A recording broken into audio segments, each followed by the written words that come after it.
Some heroes gain their power from a far darker source. Imagine a world where the line between hero and demon blurs, where desperate pacts are made with the denizens of hell itself, and the cost of extraordinary abilities might be your very soul. Welcome to the terrifying reality of superheroes who've bargained with the devil. Starting things off with Blade, the iconic Marvel Comics character, is a complex and tragic figure whose origins are intertwined with the dark world of vampires and demonic forces. His unique abilities and relentless pursuit of justice have made him a fan favorite for decades. Blade's story begins with a fateful encounter between his mother and a powerful vampire. In a desperate attempt to save her life, his mother made a deal with the creature, unwittingly setting in motion a chain of events that would forever alter Blade's destiny. As a result of this pact, Blade was born with a unique condition. He possessed the enhanced abilities of a vampire, such as superhuman strength, speed, agility, and accelerated healing, yet he retained his humanity and aversion to blood. This hybrid nature has earned him the moniker Daywalker. Throughout his life, Blade has faced numerous challenges posed by the vampire underworld. His exceptional skills as a martial artist and weapons expert have made him a formidable opponent against these bloodthirsty creatures. Armed with his signature swords and an arsenal of vampire-killing weaponry, he has tirelessly hunted down and eliminated countless vampires, earning the respect and fear of the undead. However, Blade's encounters with vampires are not the only threats he has faced. His unique abilities have also drawn the attention of demonic forces, which have sought to exploit his power for their own nefarious purposes. These demonic entities, often lurking in the shadows of the supernatural realm, have presented Blade with even greater challenges, forcing him to confront the darkest corners of existence. Daredevil, the man without fear, is no stranger to inner turmoil. But in the Daredevil father storyline, Matt Murdock's unwavering faith and stringent morality are pushed to their absolute limits. A malevolent demonic entity, sensing vulnerability in Murdock's grief and anger, seizes the opportunity to tempt the hero, leading to a harrowing exploration of his beliefs and the very foundation of his identity. The story unfolds with Murdock grappling with the recent passing of his father, Battling Jack Murdock.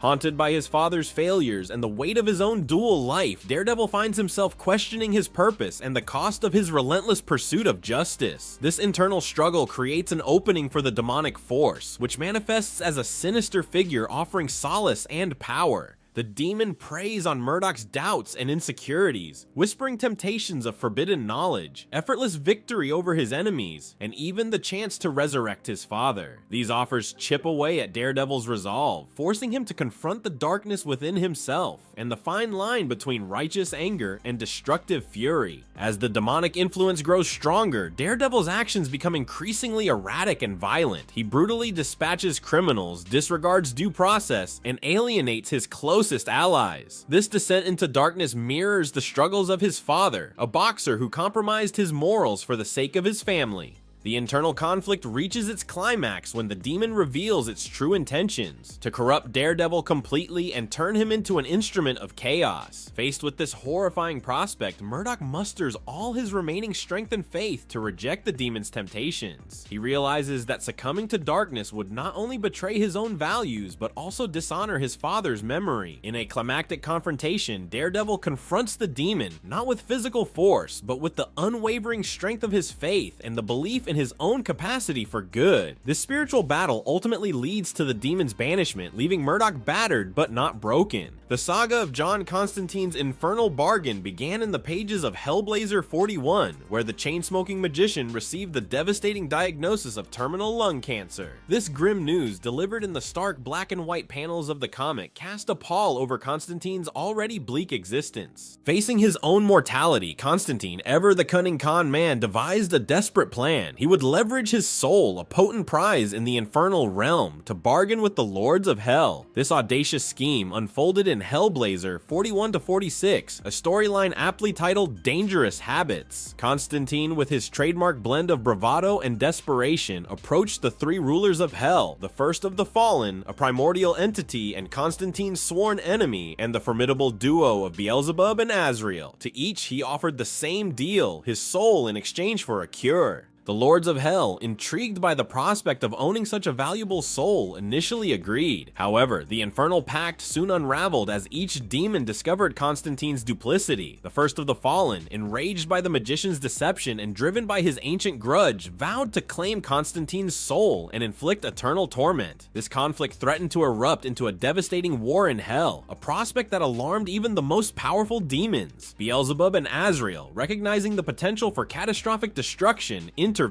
In a tense standoff depicted in Hellblazer 46, the three Lords of Hell reached an uneasy truce. They reluctantly cured Constantine's cancer, but with a caveat: his soul remained forfeit, a debt to be collected upon his eventual death. The magician, his life extended but his fate sealed, emerged from this infernal bargain with a renewed sense of purpose, albeit tinged with a profound sense of dread. Constantine's reprieve from death, however, was not absolute. His mortal body remained vulnerable, and the promise of his eventual demise hung over him like a sword of Damocles. The Lords of Hell, their hunger for his soul unsatiated, continued to influence his life, manipulating events and orchestrating challenges in a bid to hasten his demise and claim their prize.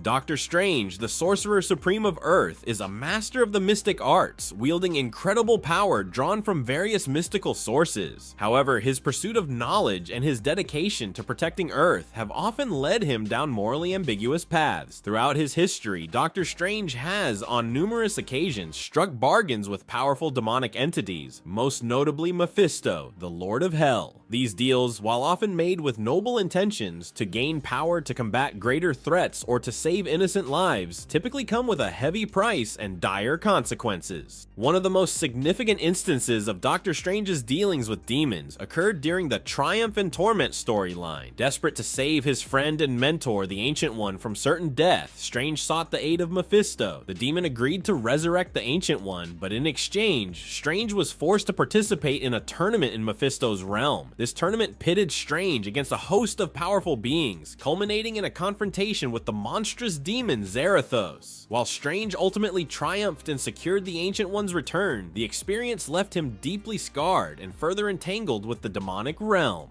Another notable instance occurred during the Doctor Strange Damnation storyline. Following a devastating attack on Las Vegas, Strange attempted to use his magic to restore the city and its inhabitants. However, his spell went awry, inadvertently unleashing Mephisto and his demonic forces upon the city. Mephisto transformed Las Vegas into a twisted version of his own hellish domain, enslaving the city's residents and corrupting its heroes. To rectify his mistake, Strange was forced to confront Mephisto once again, ultimately defeating him with the aid of other heroes. However, the ordeal served as a stark reminder of the dangers of wielding magic without fully understanding its consequences and the potential for even the best intentions to pave the way to hell. Number 10. What if Daredevil killed the Kingpin? That's exactly what happened in issue number 2 of the 1989 series. Following the events of Born Again in this alternate reality, Matt Murdock loses his mind, driven insane as a result of being tormented by Wilson Fisk, which honestly makes sense to me. I know I would be driven insane if all of that stuff happened to me. This causes Matt to take the fight directly to Kingpin,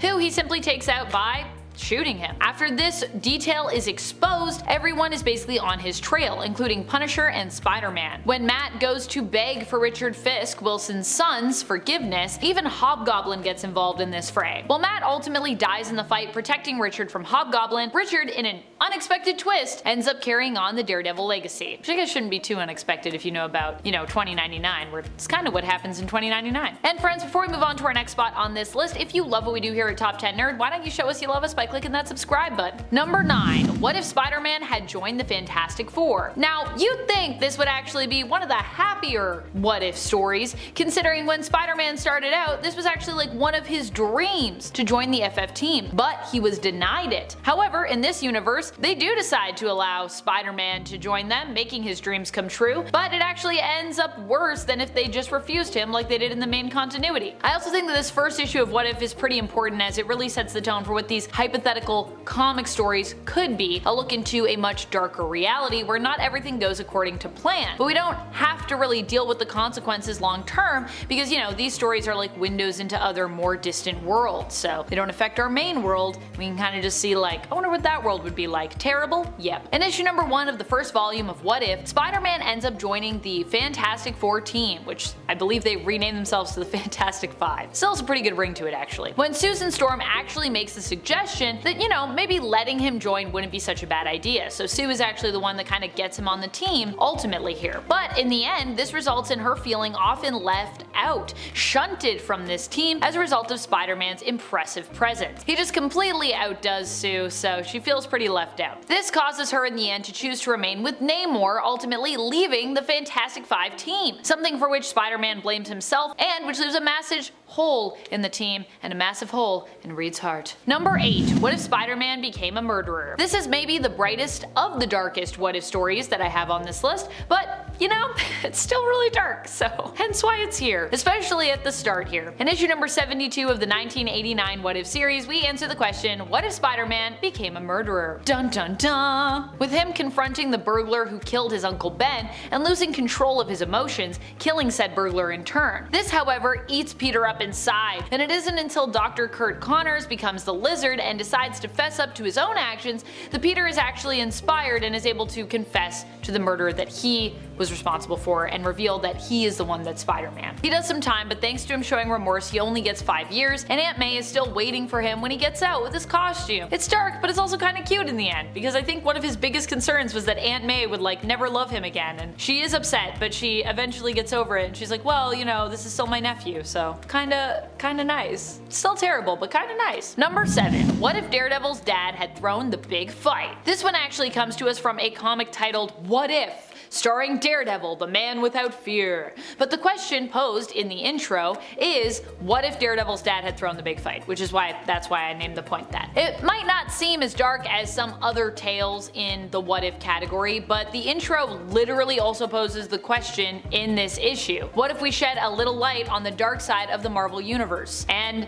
the story definitely delivers there, I would say. Here, Matt's dad takes the dive for his son and earns the money needed to send him to law school. Sounds pretty good. There, Matt meets Elektra. Also sounds pretty good. The two have a love affair that ends when her father is killed and they're both unable to save him together. Okay, it's starting to turn kinda dark. She leaves and Matt is then forced to deal with his own family tragedy as his father ends up in the hospital after a hit in a fight leaves him comatose. Okay, it's getting darker. Unable to afford the bills, he drops out of school and himself becomes a fighter, but when he is asked to take a dive for a paycheck, he refuses. As punishment, his father is killed, and Elektra returns to encourage Matt to seek retribution. This is where it gets pretty dark, I would say. Matt basically goes after Wilson Fisk with his intention to do it his own way. Now, he doesn't want to kill him, but he just wants to expose him for his illegal business dealings, which is a very Matt Murdock approach, I would say. In the end, though, Elektra kills Fisk for Matt basically during this confrontation, and Matt chooses to incriminate himself in the murder because he feels guilty about Kingpin's death. Yikes. Number 6. What if someone else besides Spider-Man had been bitten by a radioactive spider? This What If comic, issue number 7 from the original series from the 70s, actually has 3 stories in it.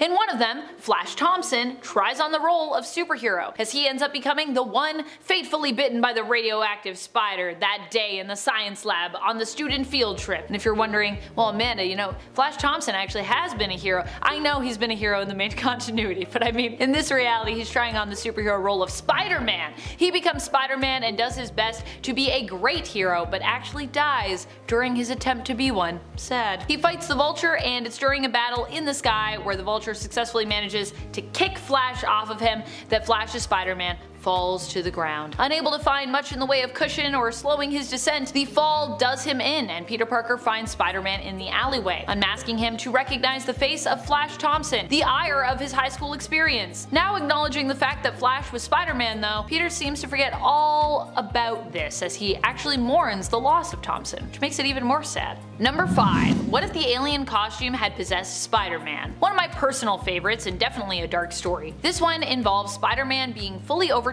by his black suit after Reed attempts to remove it. In the end, Peter is drained of his life energy by the suit, which does inevitably leave him. Prematurely aged by this process, he ends up dying of old age, with Black Cat being the one to get revenge for Peter by killing the symbiote for good. It also features a very sad scene between May and old Peter, who poses as a colleague of Peter's from the Daily Bugle and basically comes to tell Aunt May before he dies how much Peter loved her. This sad and tragic what-if tale comes from issue number 4 of the 1989 comic series, if you would like to revisit it, as I have. Number 4. What if the Hulk had killed Wolverine? This story comes to us from issue number 50 of the first volume of the Marvel What If series. Here, Wolverine and the Hulk fight, as, is common, but this time, during their, what I believe is intended to be their first fight, Wolverine ends up dead. This is all because Hulk is being used as a pawn by Forge's powerful nemesis, the Adversary. Very creative name, the Adversary. I wonder what that guy's about. Is he an adversary? He certainly is. In the end, Hulk threatens the lives of pretty much all of the X-Men, but does not end up killing them all. Once the Adversary reveals himself, Hulk attacks him, weakening him briefly, just long enough for Forge and Storm to basically escape his clutches. They strike back against him, and with Forge managing to cast a spell to defeat the Adversary, and basically seals the Adversary off in another realm, banishing him from their reality for good. Still, while there are survivors of this battle, when Hulk transforms back to Bruce Banner, Bruce is confronted with the fact that he has taken multiple lives during this rampage, and that pretty much breaks Bruce, so I would say this is pretty tragic. Number 3. What if the Punisher had killed Spider-Man? This comic has maybe one of the darkest endings around. In it, Punisher is tricked into killing Spider-Man. He's promised basically funds to help him in his fight against crime and those who took his family from him, and Frank is also made to believe that Spider-Man himself is a criminal and is not actually a hero. However, after killing Spider-Man, Frank learns the truth. He manages to track down the man who misguided him, the Jackal, aka Professor Miles Warren. He figures out that the Jackal is Warren, and insists that they wait for the cops instead of just, blowing Warren away. However, when the cops do arrive, it's revealed what Frank's real plan is here, to basically kill the Jackal in front of the cops and in return be killed by the cops, believing he deserves himself to be punished for what he did to poor Spider-Man. This all goes down in What If issue number 58 from the 1989 series. Does seem like a Frank solution to a problem where he blames himself or something. Number 2. What if Flash Thompson became Spider-Man? I was kind of thinking that maybe in this story, Flash, might get a break here. But even here, he has a pretty bleak tale attached to him in another alternate reality where he also becomes Spider-Man instead of Peter Parker. The story culminates in a heated moment where Peter discovers Flash's secret, that he's Spider-Man. Filled with rage, Flash doesn't listen to Peter's pleas for help and instead blames him for everything that has gone wrong in his life recently, shouting at Peter, "You ruined my life," before hitting him with a deadly punch that basically cost Peter his life. This story comes from the 2018 What If Spider-Man comic, and I would recommend checking this one out. It's wild. Number 1. What if Phoenix had not died? The title for this story makes it sound like it might even be a positive and happy story, but don't be misguided, it's not happy. Well, it starts off pretty optimistic with the Phoenix not dying but being redeemed and even helping to defeat Galactus. In the end, the Dark Phoenix power does consume Jean, causing her to turn on her teammates, so she becomes, dark again. She kills not just the X-Men, but the world in her rage and sorrow, with her anger and fire continuing to spread outward, engulfing the universe. Is evil born or is it made? Today we are going to try and answer that question by counting down some of the X-Men's darkest villains and what happened to make them the way that they are. Hot off the press at number 10, we have a clone of Nathaniel Essex, one of the X-Men's most enduring and sinister foes. So sinister, he had no choice but to become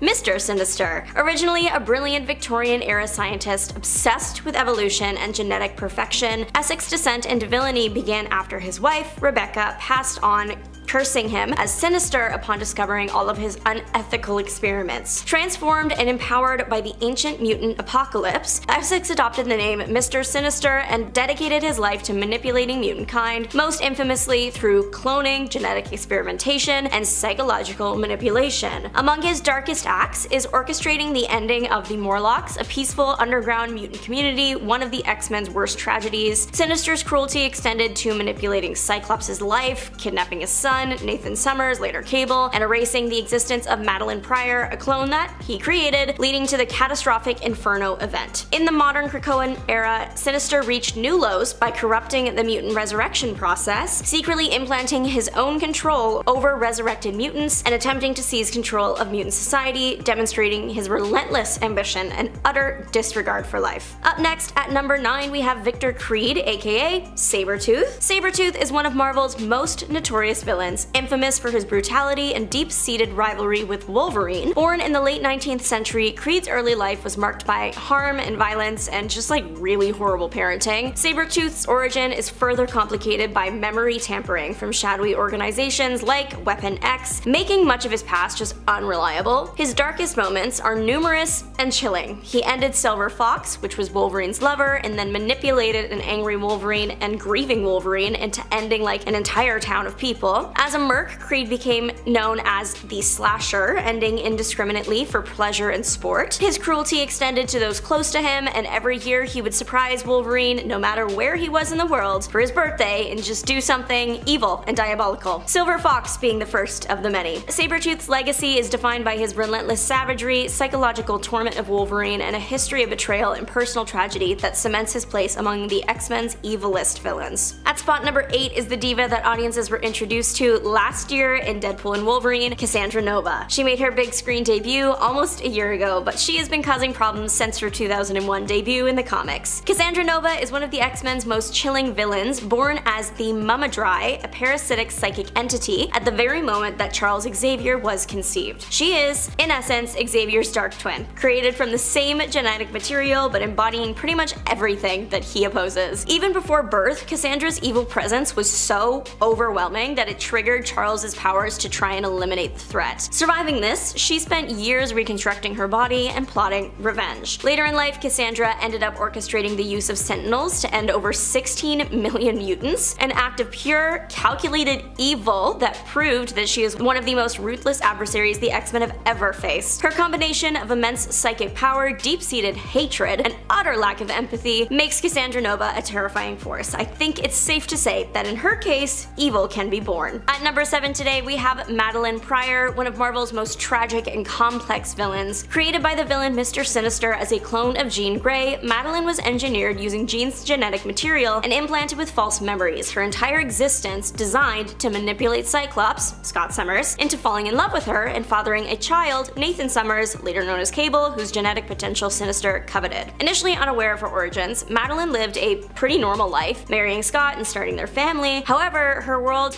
fell apart when Jean Grey returned, leading Scott to abandon Madeline and Nathan, which began her descent into darkness. The revelation of her true nature as a clone and a pawn shattered Madeline. Demonic forces exploited her pain and resentment and awakened latent psychic powers and transformed her into the Goblin Queen. In her darkest moment, Madeline struck a deal with demons to open a portal to Limbo, unleashing a demonic invasion on New York City. She attempted to sacrifice her own family, along with others, to cement her power to keep the portal open, but was ultimately stopped by the X-Men. Coming in at number 6, we have Donald Pierce. Donald Pierce is a notorious supervillain, best known as a cyborg and relentless enemy of the X-Men. Born into immense wealth, Pierce inherited his family's fortune and industrial empire, which opened the doors for him to join the elite Hellfire Club, where he rose to the rank of White Bishop. Despite his high standing, Pierce harbored a deep-seated hatred for mutants, joining the Hellfire Club not for power or prestige, but with the secret goal of exterminating its mutant members. His transformation into a cyborg began after a brutal defeat at the hands of Cable, which left him grievously injured and dependent on advanced prosthetics, fueling his self-loathing and further intensifying his anti-mutant crusade. Pierce helped create and lead the Reavers, an army of cybernetically enhanced criminals whose sole purpose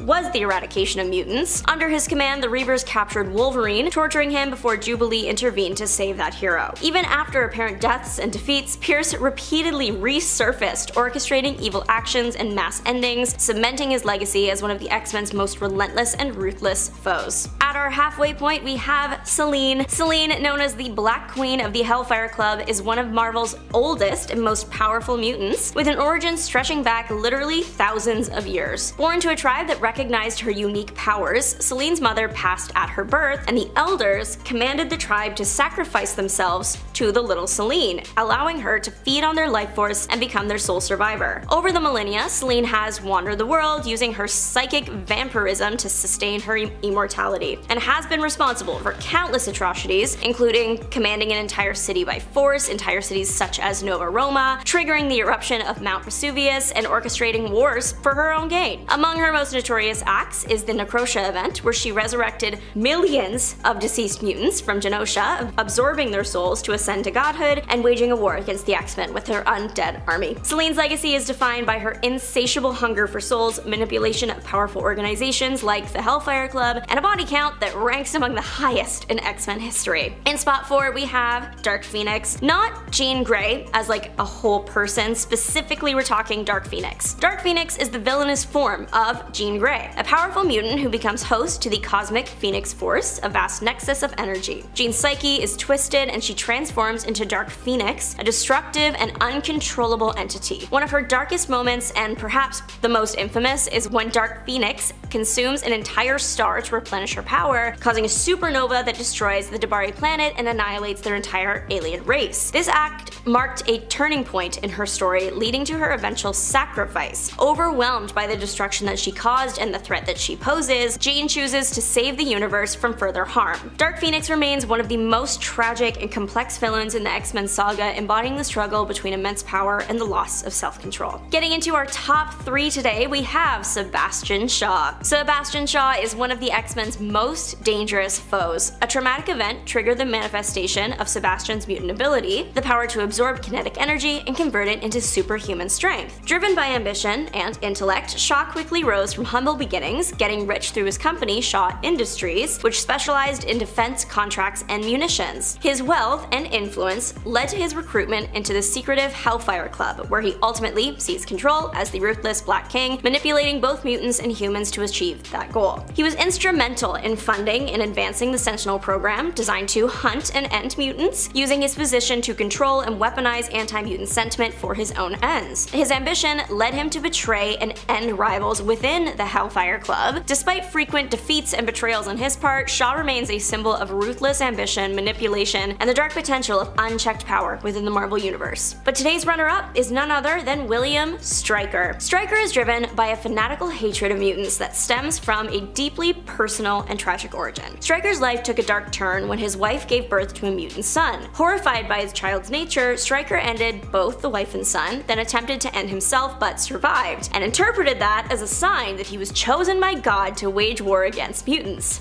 Okay, this conviction led him to become a charismatic televangelist and the founder of the Purifiers, a parliamentary group dedicated to mutant ending. He orchestrated the abduction and brainwashing of Professor Xavier, aiming to use his telepathic powers to exterminate all mutants, a plan that forced the X-Men to ally with their enemy at the time, Magneto, to stop him. He also attempted to publicly end Kitty Pryde on live TV, only to be stopped by law enforcement. Over the years, Stryker escalated. He was resurrected as a cyborg, led new incarnations of Weapon X, and oversaw horrific experience to create mutant-ending cyborgs and even Hulk mutant hybrids. Despite his evolving methods and occasional brushes with the supernatural and technological, Stryker remains defined by his relentless intolerance. And finally, in the top spot today is Magneto. Max Eisenhart, better known as Magneto, is one of Marvel's most complex and truly tragic villains. Born to a Jewish family in Germany in the 1920s, Max's early life was marked by the horrors of the Big Event during World War II. His family was captured by the evil army and sent to the camps, where Max witnessed the ending of his loved ones and was forced to assist his captors in operating the camp's machinery, a trauma that caused the emergence of his mutant powers. After the war, he adopted the name Eric Lenscher and tried to build a new life, but tragedy struck again when his daughter Anya passed in a fire caused by an anti-mutant mob, an event that pushed him over the edge, and in a fit of rage, Max unleashed his powers, ending those responsible and cementing his path as Magneto, the self-declared protector of mutant kind willing to use any means necessary. His darkest moments include founding the Brotherhood of Mutants to wage war against humanity, acts of mass violence, and a willingness to sacrifice innocents for his cause, all fueled by the conviction that mutants must dominate to avoid the persecution he once suffered. Magneto's story is defined by loss, vengeance, and the enduring scars of his past, making him a villain whose actions are inseparable from the pain and injustice of his origins. Grail has made her triumphant and destructive return this year. As the daughter of Darkseid, prophesied to basically end the world, we should expect nothing less. Her moment was probably the Darkseid War from Justice League Volume 2. She nearly destroyed the team. She was literally named the goddess of anti-life. Not even her own family is safe. After the death of her father, she kidnapped someone's super baby and made said baby absorb a bunch of powers, also making that baby's growth accelerate, turning them into the new Darkseid mid-battle, a Darkseid that was 100% under her control. The fight only ended when Grail opened her eyes, blasting through her mom and her dad, creating a huge explosion. It looked like she was gone forever, however that was not the case. Turns out she just went to some underground cave with her baby father and is now raising him down there until he's ready to break stuff again. She is actively speeding up his growth by attacking and ending the children of Zeus, so she's evil through and through. Another villain that has had a bit of a comeback this year is Varney. Varney is thought to be the first ever vampire in history, being turned into one in a ritual performed by Atlantean sorcerers about 70,000 years before Jesus. He also has the usual vampire powers, strength and speed, etc., but also a healing factor, telepathy, shape-shifting, magic, dark force manipulation, and more. In Time Spirits 4, Varney asked the Crystal Skull, the thing that is supposed to be the truth of man, if he was pure evil, and the answer was yes. It was also confirmed in this comic that the only way there will be an end to Varney is if he chooses it, so he is pretty much all-powerful, aside from all the regular vampire weaknesses, of course. For a long time, Varney was vulnerable to sunlight and silver and religious symbols of gods that only existed when he was turned into a vampire, so like crosses wouldn't do anything. The bad news is, when Varney possessed Blade in the recent Blood Hunt story, he lost all these weaknesses. He was only able to be defeated after a long battle against the Avengers and being attacked by a member of Blade's bloodline and someone of his own bloodline. So this next villain has quite the name, so please be prepared. Boss Glitter was the main antagonist of the forgotten DC series about the Heckler. Don't let the ridiculous name fool you. Boss Glitter is a ruthless mob boss. He just happens to have a little bit of flair. He uses old Mardi Gras masks to hide his face, and he controls the city by planting just like a bunch of lieutenants that manage different parts of it for him. The problem is, the Heckler keeps defeating those lieutenants and throwing them in jail, so naturally Boss Glitter wants the Heckler to heckle no more. When his lieutenants fail to end his comedy act, Boss Glitter takes matters into his own hands, and this is a great example of being ruthless with a dramatic flair. Glitter sends a bouquet of flowers to Heckler, who is in the hospital, but with a bomb in them. The Heckler does still survive though, and we don't hear from Boss Glitter anymore because the comics had bad sales, so the whole series was cancelled. But Boss Glitter, he does now live in my head, rent-free. Up next is ironically Overshadow. Barely anyone knows who he is or have forgotten about the villain, and yet he might be one of the most powerful villains Marvel has ever created. Overshadow got his powers from the White Event, and because Philip Nolan Voight was climbing a mountain while it happened and was therefore closest to space, he got the most power. He is able to replicate the powers of any paranormal he encounters. Not only that, but he gets to keep the powers after replication, and not only that, but he can then magnify them. The only power he could not replicate, which ended up being his undoing, was the powers of the Star Brand. I think people forget Overshadow simply because the comics he was in weren't very popular as other Marvel stuff, and they were the DP7 comics of Earth 148,611. Spotlight on Graviton. He gained the ability to mentally control gravity after a failed teleportation experiment. At first, when Graviton started being evil, no one really knew because his lab was in the Canadian Rockies, but then someone sent a distress signal to the Avengers, so they got involved. The Avengers thought this was going to be a really easy win for them. The guy was just a human, right? Wrong. Graviton literally threw the Avengers around and won the fight. He ended up destroying himself by making a building collapse on him, and it would take a while before he was able to separate all the atoms again. After that, he had amnesia, but eventually returned to a life of crime. Dead Ringer can take on the form of any dead body he touches, and it's a lot more useful and can cause way more problems than you might think. Dead Ringer is a mutant. His mimicking abilities are not reserved for people, you can also mimic animals. He discovered his abilities by touching his deceased cat and then father, which is traumatic. Choosing to use his powers for evil, he started to remove pieces of heroes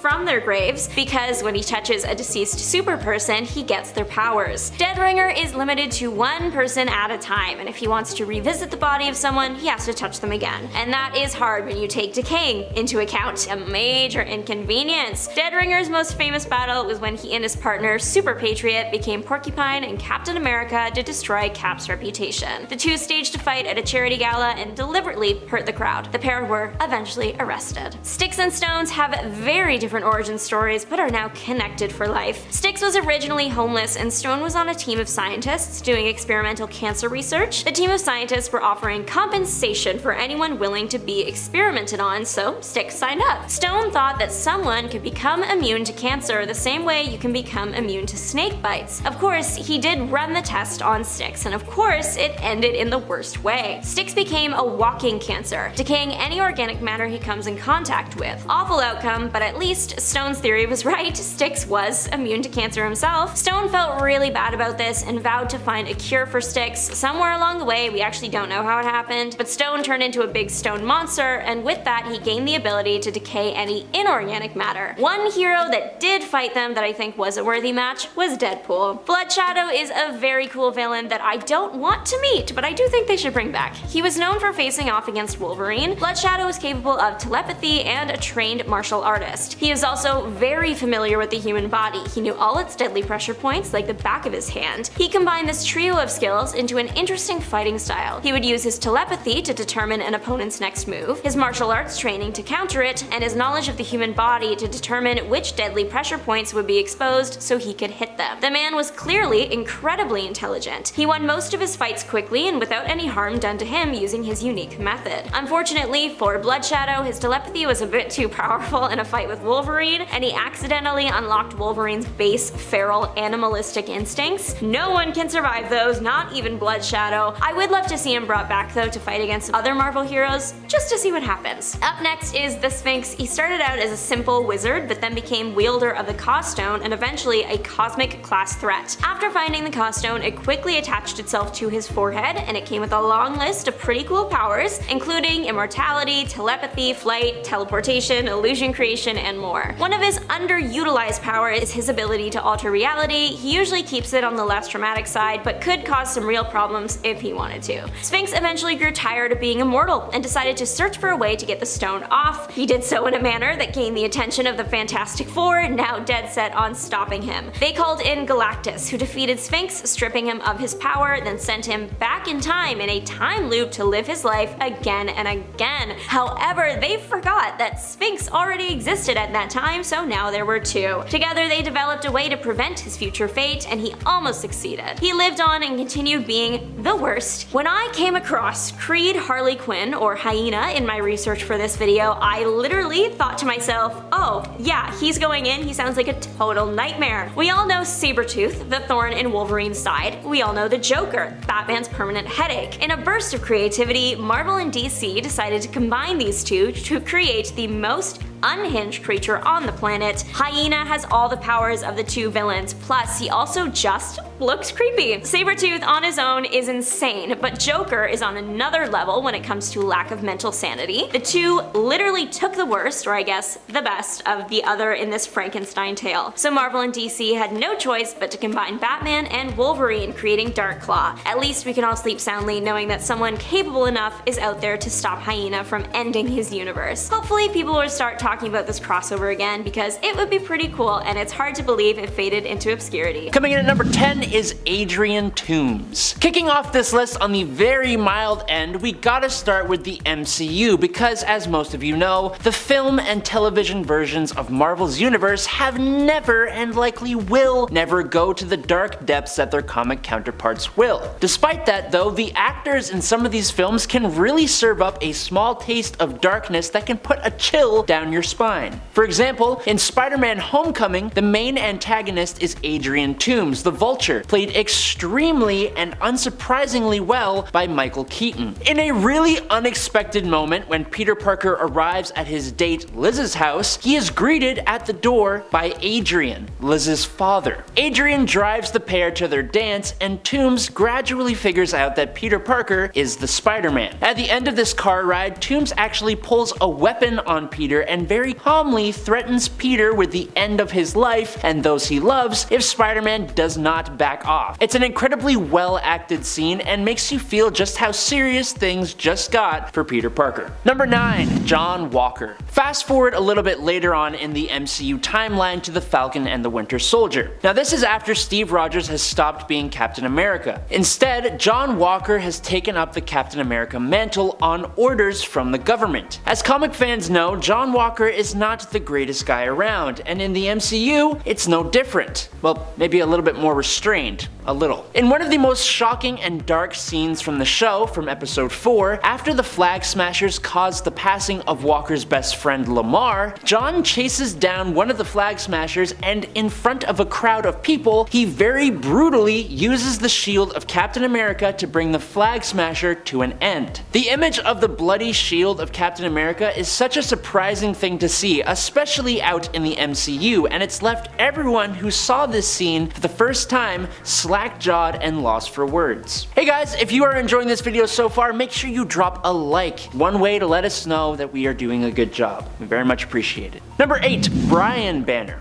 Fans of The Incredible Hulk are well aware of how dark and messed up the character's past is. It's a partial reason that Bruce was able to become the Hulk in the first place. A large part of his darker past has to do with Bruce's father, Brian Banner. Brian was a less than ideal father figure. For starters, because of his job researching atomic radiation, he believed that his DNA was altered and that when Bruce was born, he was some kind of monster because of it. Brian also became jealous of how much attention Rebecca Banner gave to baby Bruce. Brian went pretty much insane, in other words. As some of you know, Brian became responsible for the passing of Rebecca Banner. On the anniversary of her funeral, Bruce was visiting her grave and Brian, recently released from the mental hospital, arrived. But Brian wasn't cured at all. He attacked Bruce, but all the years of torment had built up inside of Bruce, and in one kick, Bruce threw Brian off balance and he fell backwards, hitting his head off of the gravestone of Rebecca Banner and instantly ending his life. This moment was so haunting to Bruce that he just erased it from his own mind, convincing himself for years that his father passed due to a mugging.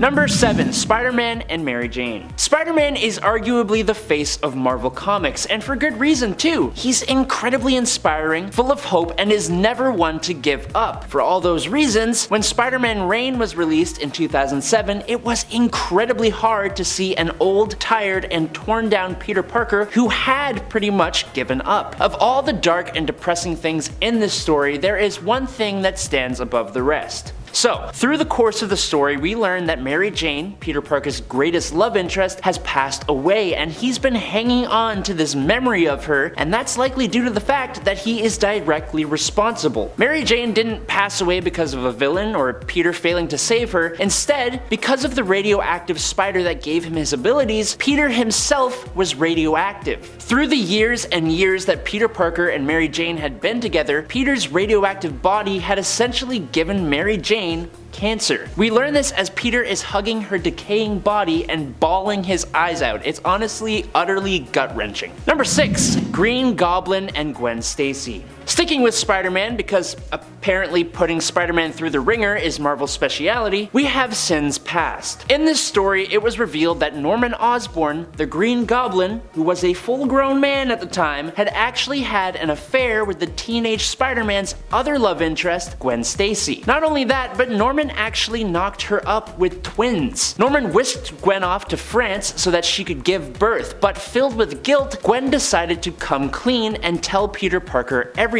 But Norman was absolutely not going to allow that to happen, which was the reason that the Green Goblin, who had barely ever shared any comic time with Gwen Stacy before this point, chose to infamously put her life in peril, and it's the whole reason she lost her life in the first place. It's incredibly unnecessary and completely tears down the memory of Gwen. Number 5. Sentry and Ares. The Sentry is a character that deserves more light. The problem is he is kind of the most powerful superhero Marvel has. Obviously that's debatable, but this guy has the power to destroy pretty much anybody in the Marvel universe. For example, he has reassembled his own molecules and taken out the Molecule Man. But it's the fight between the Sentry and Ares, the literal god of war, in issue 2 of Siege that really left me sitting there going, did that actually actually just happen? Through the course of the story, Ares has been showing just how awesome he is, and he turns his sights on Norman Osborn, which unfortunately means Ares now has to face his friend,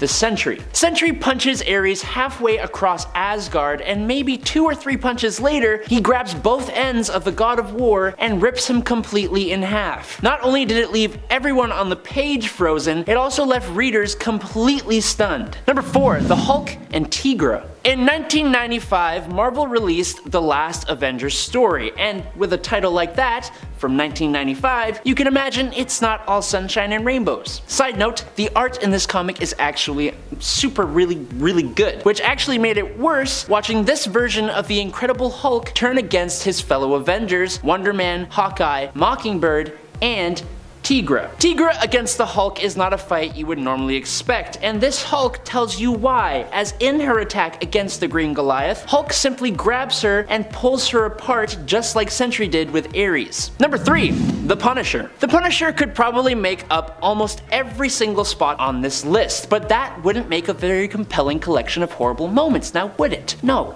So, I'm going to pick just one. Punisher, being a regular guy, has to come up with some pretty inventive ways of dispatching criminals and super criminals. Usually that involves weaponry, but he's tossed a guy to a great white shark or to the wolves in a zoo, he's disintegrated the Hulk with magic, and even smothered a guy with a much larger guy. A close second is when he took down the Wolverine by parking a steamroller on top of him, but number 1 would have to be when he faced the entire Marvel Universe. In this alternate world, it's a superhero battle, not crime, that brings a close to his family. Because of that, Frank Castle took down everyone. It's the final fight with Daredevil though that really hits. It's a slogfest, and Frank doesn't realize what he's done till Matt Murdock pulls off his mask before he passes on, which prompts Frank to turn on himself, leaving us readers feeling completely distraught. Number 2, Ultimatum. The Marvel Ultimate Universe. An ultimate collection of bizarre choices, really. Chief among them would have to be the event that was supposed to bring the universe to an end, but instead just did a whole bunch of really brutal stuff. And then it just kind of carries on. I'm talking about Ultimatum. In this event, Magneto, lacking any of his 616 universe counterpart's moral compass, flips the magnetic poles of the Earth. Now this causes incredibly bad weather, tidal waves, and the de-lifing of millions of people. But if that wasn't bad enough, in the ensuing chaos caused by the Ultimatum wave, the Blob devours Janet Van Dyne, Hank Pym in his giant form chomps the Blob's head off for revenge, Captain America ends up on life support, Thor trades his life and soul for Valkyries in the Land of the Dead, Magneto uses Iron Man's and Cyclops' power to brutally obliterate Wolverine, and then Magneto screams and raves until Cyclops blows his head off with an I-beam. It was all just a lot. And in at number 1 is Marvel Ruins. If you know Marvel Ruins, then you had to know that this was going to be number 1. This is a story taking place in an alternate comic book universe where literally everything that could go wrong goes wrong. Similar to Ultimatum, it's just kind of best to list off the events rather than get specific here. The Fantastic Four's spacecraft crashes into Earth and Ben Grimm is left with survivor's guilt. The Incredible Hulk is not so incredible as the gamma radiation he experienced leaves him as a hulking mass of tumors and deformity. Thanks to the radioactive spider, Spider-Man did not gain the abilities of a spider, but instead developed an incredibly brutal mutant virus that left him with a terrible skin rash and had him captured and quarantined by the government. The Scarlet Witch betrayed the Avengers to the government, leading to the Quinjet being blown up with them all inside of it. Nick Fury was introduced to the idea of eating other people by Captain America, Silver Surfer suffocated in space, Johnny Blaze sets himself on fire as a stunt and goes out in the same stunt, and Magneto's powers go out of control in an airport. The whole story just leaves you wondering what you're supposed to do with your life now. Coming in at number 10 is Injustice. Some of the best Superman stories have to deal with the Man of Steel going to the dark side. Ultraman, Superboy Prime, Superman Red Sun, all fantastic takes on the character, but, and this is an arguable point, the darkest and most shocking of these is Injustice. Sure, Injustice is based off the Mortal Kombat-like video game, but it's just dark from the get-go. Thanks to the Joker, Superman is tricked into taking the life of both Lois Lane and their future. He then plunges his hand straight through the Joker's chest, just cementing the fact that he has gone overboard. But if that weren't enough, it's the way he dispatches matches the heroes who used to be his friends that will really get you. Burning Martian Manhunter alive and using his heat vision on Shazam's eyeballs are just two of the worst ones for me. Number 9. Frank Miller's work. Frank Miller wrote the groundbreaking comic The Dark Knight Returns in 1986, and it was truly something. While it was dark, it just offered up an amazing story and some crazy awesome scenes that people never knew they wanted. But it hurts a lot to say that its success unfortunately led to sequels. These sequels dropped in quality, both in storytelling and especially in art, but they ramped up the insanity. We had a Robin who had been completely neglected by Batman and went absolutely insane, and in another moment Wonder Woman and Superman end countless lives while they do the deed. Now, there is nothing wrong with superheroes becoming romantically involved. It happens all the time, but to have Superman, with his strong moral code, decide that he is going to fly around, crash landing into populated areas, causing earthquakes, hurricanes, and the evacuation of Hawaii, all while wrapped up with Wonder Woman, it's just dumb and really messed up. Number 8. Superboy Prime and Mr. Mxyzptlk. I usually pounce on any opportunity to talk about Mr. Mxyzptlk, but what happened in Countdown to Final Crisis between him and Superboy Prime? It just ain't it. Honestly, a lot of this 52-issue series is extremely dark. There are lots of lost lives and destruction signifying nothing and mostly ultimately ignored by the Final Crisis. But in Countdown to Final Crisis number 23, Superboy Prime abducts the 5th dimensional imp and takes him back to the source wall. Here, Superboy Prime uses an unreasonable amount of force on Mr. Mxyzptlk to find his home. When Mr. Mxyzptlk refuses, Superboy Prime uses his laser eyes to carve the Superman symbol into the poor imp's face. If you guys are enjoying this video so far, make sure to drop a like. That's all you gotta do to show us that we don't suck. Okay. Number 7. Arsenal. Justice League Cry for Justice is an honestly fantastic story, but it does Red Arrow bad. In one moment, the super genius criminal Prometheus lands a right hook on Red Arrow that was so hard, Arrow's right arm detached from his shoulder. This was bad enough, but Prometheus also orchestrated the events that led to the passing of Red Arrow's daughter, Lian. After these events, he became Arsenal, got a cybernetic arm, and also fell back into a substance problem that he had. One time, under the influence of the stuff, he thought he was protecting his daughter from 5 versions of the villain Prometheus, but in reality, he was just beating up some random people in an alleyway, and his daughter was actually a no longer alive stray cat. Batman showed up to beat some sense into Arsenal, but the damage was done to both Arsenal's psyche and readers' memories. Number 6. The Woman in the Refrigerator. Green Lantern stories aren't usually known for their darkness, but in Green Lantern Volume 3, number 54 from 1994, Kyle Rayner came home one day and found that his girlfriend, Alexandra DeWitt, had been extremely ruthlessly removed from life by the supervillain Major Force and then stuffed into their refrigerator. Kyle, sufficiently motivated by anger and regret, ended up stopping the bad guy, but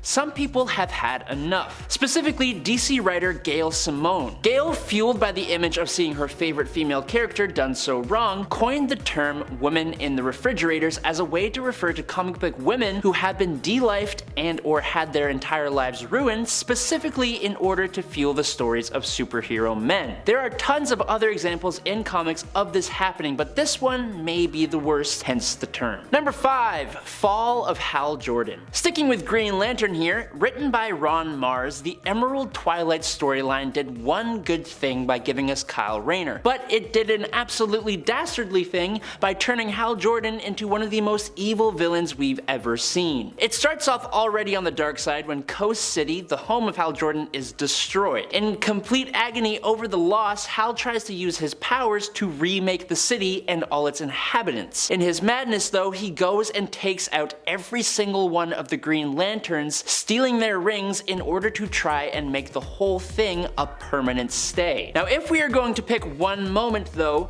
for me, the final fight with Sinestro is actually ingrained in my memory as being utterly horrible. There were no catchphrases, no jokes, no nothing, just a gritty whimper of a fight that ended with an incredibly harrowing snap. Number 4. Joker's face. In Detective Comics' Faces of Death and Batman Death of the Family, Joker had his face sliced off by the doll maker when he purposely got got captured and sent to Arkham Asylum. Then he left it in his cell as a little gift for Batman and the police after he escaped. He would then go and steal it back and either staple it onto his head or strap it on as a mask, or sometimes he'd even take it off and play peekaboo with it. It's really messed up. Now the worst use of this would have to either be when he put the youngest Robin, Damian Wayne, with a bunch of dead birds and bugs and stuff and then terrified the Robin using his removed Joker face, or when he captured the entire Bat family and made them all think he had removed their faces as well. Absolutely terrifying. Number 3. The Killing Joke. The Killing Joke is one of DC's most groundbreaking Joker stories, but it is a Joker story, which means it is going to be messed up. In an effort to break Commissioner Gordon to prove his point that all it takes to make someone bad is one bad day, the Joker breaks loose from Arkham Asylum and attacks Barbara Gordon, the Commissioner's daughter, and who also happened to be Batgirl. The attack itself was incredibly visceral and it left Barbara paralyzed, but the worst part came later. When after kidnapping the Commissioner, Joker showed him pictures that he took of Barbara, scantily clad and implying a hell of a lot. While this book was incredible in a lot of ways, the writer, Alan Moore, says that this is one part he kind of regrets, and he places some of the blame on DC editorial, who encouraged and okayed him to go so far. Number 2. Bialia. If we are talking dark moments, there are 2 DC characters that always come to the forefront of my mind. The Joker is obviously one, he's already showed up multiple times on this list, but the other would be Black Adam. Black Adam does not give a damn. The only things he has shown to care about are him, his family, and his country. He has ripped someone in half as a warning to not mess with Kahndaq, he has obliterated Psycho Pirate's face for manipulating his mind, and he took on the entire superhuman community in the World War III event. But the whole catalyst for that last one was because he completely decimated the entire innocent population of the country of Bialia, and all because a group of villains had taken his family from him and he could not find them. It was only when he decided to try and head to another country that the World War III events started. And in at number 1 is Dr. Light. Okay, this one is kind of really hard to talk about. We are dealing with really mature subject matter, and it was handled in an incredibly bad way that led to absolutely nothing worth it. I'd give you a trigger warning, but I can't even say some of the worst things that happen in this story. Just know that if you choose to read Identity Crisis and the stories in relation to it,